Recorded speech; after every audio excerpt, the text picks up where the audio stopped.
بسم اللہ الرحمن الرحیم۔ آج ہم انشاءاللہ غسل سے متعلق کچھ احکام پڑھیں گے، چونکہ ہمارے ابھی طہارت کا ہی باب چل رہا ہے۔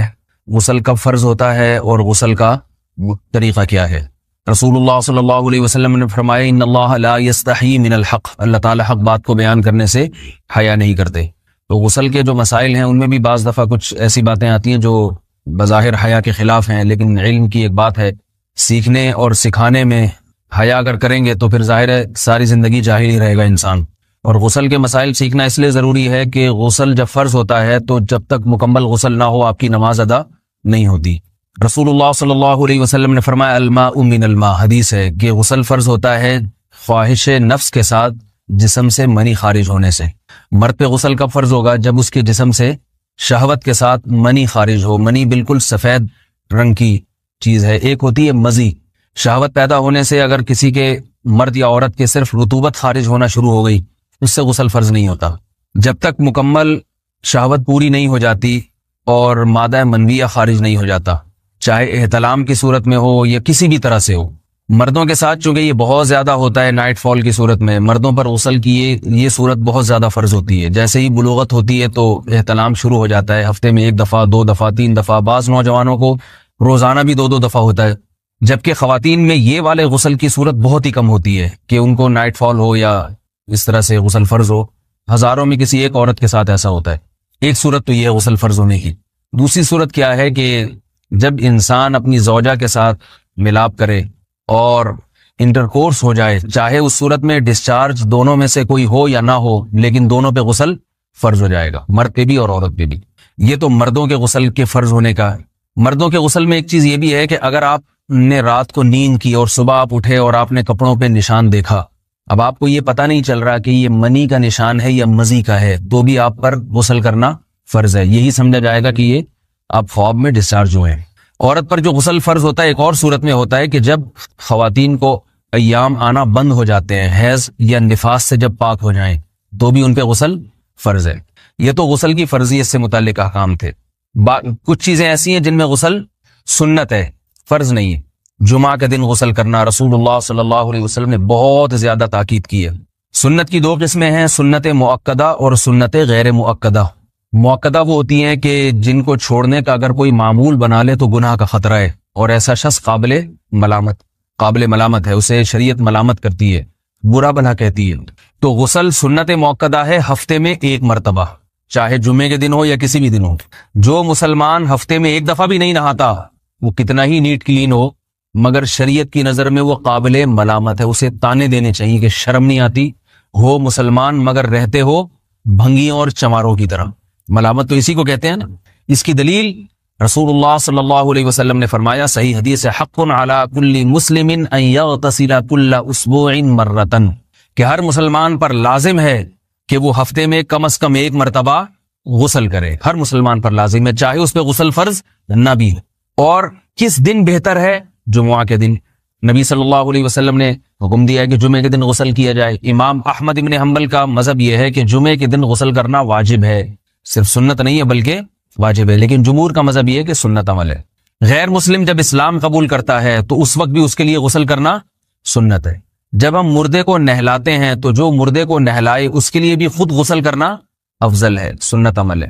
عید کے دن غسل کرنا سنت عمل ہے۔ تو یہ وہ تمام مواقع ہیں جن میں غسل کرنا رسول اللہ صلی اللہ علیہ وسلم کی سنت ہے۔ غسل کا طریقہ کیا ہے؟ غسل میں 3 چیزیں فرض ہیں، منہ بھر کے قلی کرنا، ناک میں پانی ڈالنا کہ ناک کی جو نرم جگہ ہے یہ اچھی طرح تر ہو جائے، اور پورے جسم پہ 1 مرتبہ پانی بہا دینا کہ جسم میں بال کے برابر جگہ بھی خشک نہ رہے۔ یہ تو ہے فرض، یعنی یہ کام کسی نے کسی بھی طرح سے کر لیا تو غسل ادا ہو جائے گا، چاہے اس کی نیت غسل کی تھی یا نہیں تھی۔ کوئی آدمی چلتا ہوا جا رہا ہے، پھسل کے تالاب میں گر گیا، پورے غوطے کھا کے باہر نکلا، قلی کر لے اور ناک میں پانی ڈال لے تو غسل اس کا ادا ہو جائے گا۔ البتہ چونکہ نیت نہیں تھی لہذا غسل کا ثواب نہیں ملے گا، ثواب نیت کے بغیر نہیں ملتا انسان۔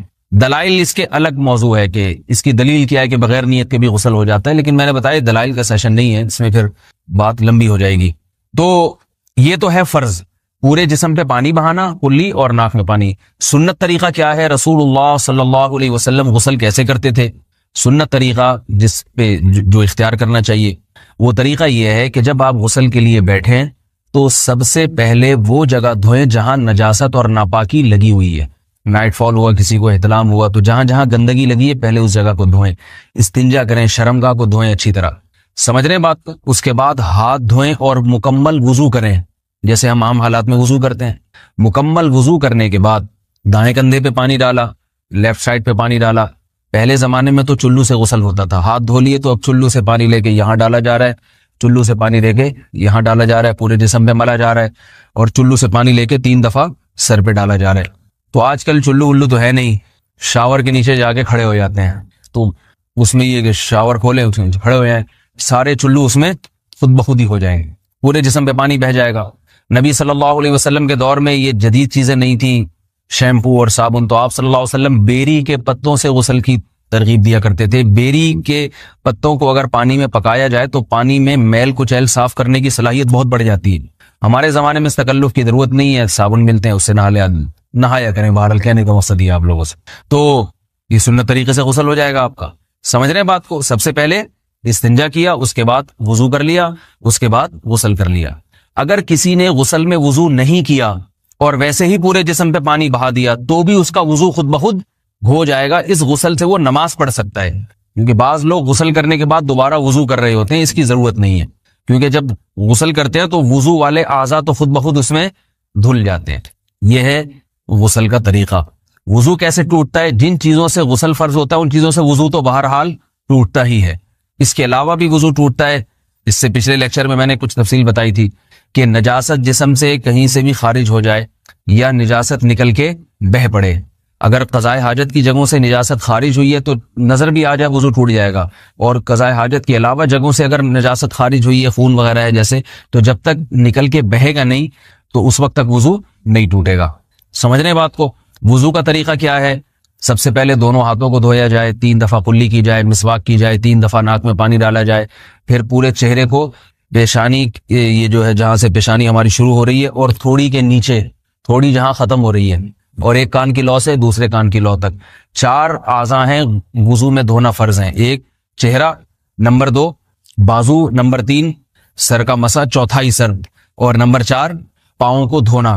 اس کی دلیل قرآن مجید کی مشہور آیت ہے فَاغْسِلُوا وُجُوهَكُمْ وَأَيْدِيَكُمْ إِلَى الْمَرَافِقِ. اللہ فرماتے ہیں ایمان والو جب نماز کا ارادہ ہو تو اپنے چہروں کو اور اپنے ہاتھوں کو دھو، سر کا مسا کرو اور پاؤں کو ٹخنوں سمیت دھونے کا حکم ہے قرآن مجید میں.